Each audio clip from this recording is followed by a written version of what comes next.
Magandang araw sa ating lahat. Ito may ipinapagawa sa atin, Bluetooth speaker. Ang gusto ng may-ari ay ida-direct na lang daw. Tapos ito yung gusto niyang ipagamit na charger. Pang direct na lang daw. Kasi ang problema nito, wala na daw ito battery. See, i-turn on natin. Kung wala na, sige, check natin dito. Tanggal na rin. Okay, tinanggal na yung battery nito. Kaya pala gusto niyang i-direct. Okay, so bali ang gagawin natin dito, i-direct yung power supply. Bali ito yung gagamitin. Check natin kung magagawa natin. Kasi parang ang liit lang ng current nito. Nasa 500 milliamperes lang.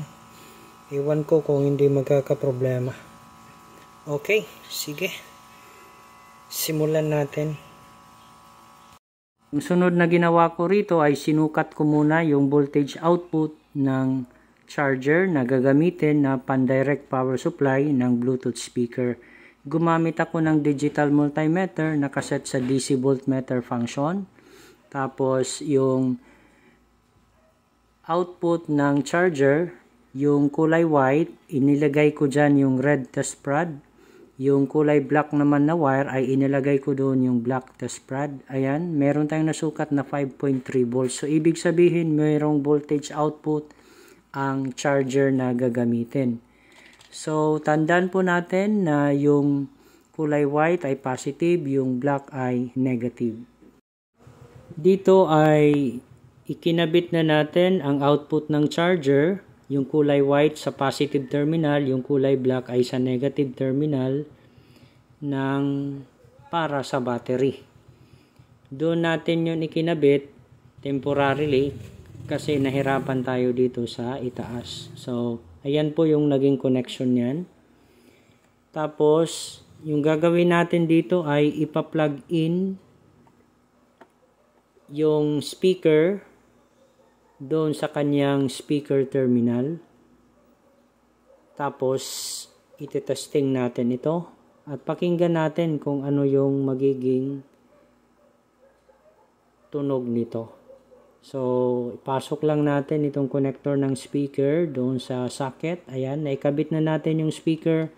Sunod na gagawin natin ay ipa-plug in ang charger. Plug in na natin yan sa power source, tapos i-testing natin. Turn on natin. Ayan. Mapapansin ninyo, ang tunog ng speaker, hindi yan tumutuloy, parang sinisinok. Yan po ang nagiging resulta pag kulang sa kuryente na dumadaloy sa serkito. So, sunod ay ipapakita ko sa inyo kung ano yung magiging solusyon sa ganitong problema. So, gagamit tayo ng electrolytic capacitor. Ikakabit natin sa parallel. Dito yung ginamit ko ay 1000 microfarads na dalawa. 16 volts yung kanyang working voltage. Tapos, ipakita ko rin sa inyo yung naging total capacitance ng 1000 microfarads na electrolytic capacitor na ikinabit sa parallel. So, gumamit tayo ng digital multimeter. Sinukat natin yung total capacitance. Meron tayong nasukat na 2.552 millifarad. Tama po yan kasi yung 1000 microfarad ay equivalent sa 1 millifarad. So, yung gagawin natin dito ay ikakabit natin ito doon sa may output ng charger. So, ang pagkabit ng capacitor ay positive to positive, negative to negative. So, dito ay hininang na natin ang dalawang capacitor na nakaparallel, yung 1000 microfarad 16 volts na electrolytic capacitor.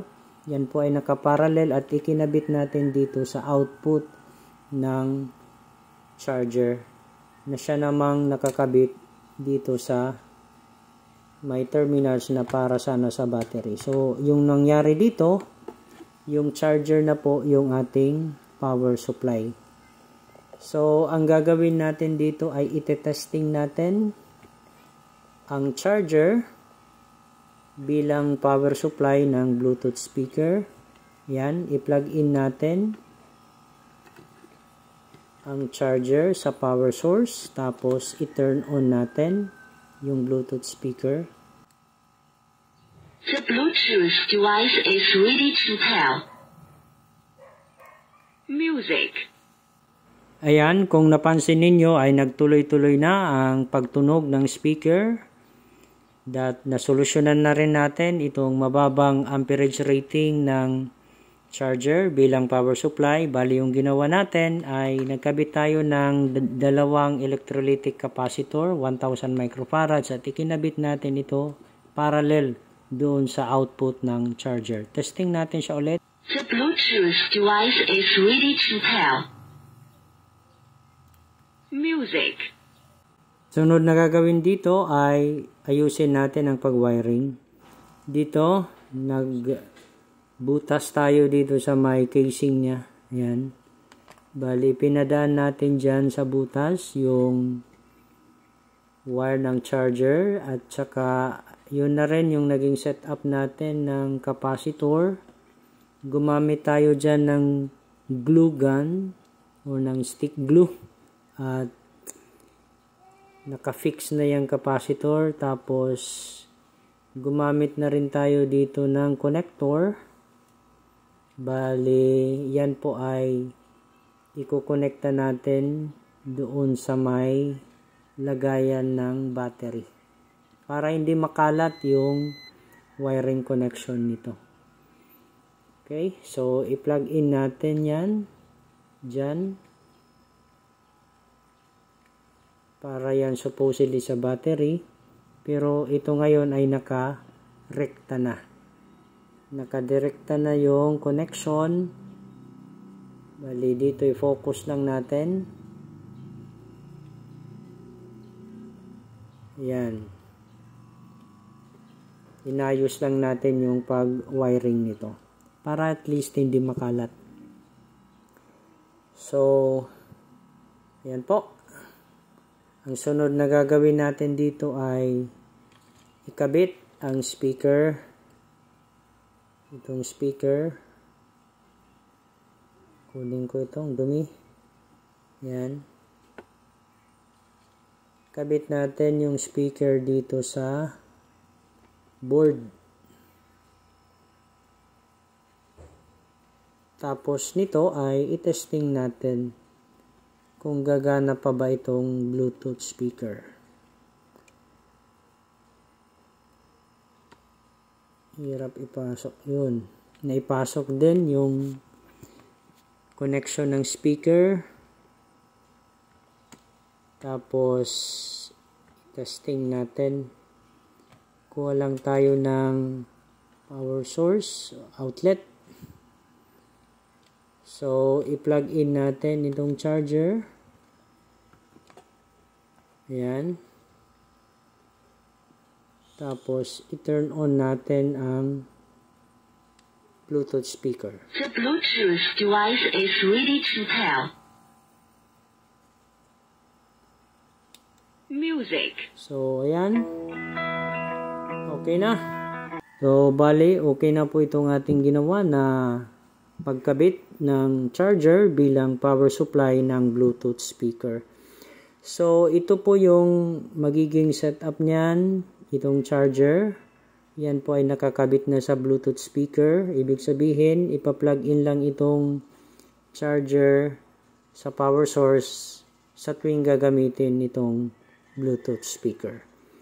Sana po ay meron kayong natutunan sa aking video tutorial. At kung may natutunan naman kayo, maaari po lamang ay i-like, i-share itong video. At kung hindi ka pa nakapag-subscribe, maaari po lamang ay mag-subscribe sa aking channel. Paki-click na rin yung notification bell para updated ka sa mga latest videos ko. Hanggang sa muli, maraming salamat.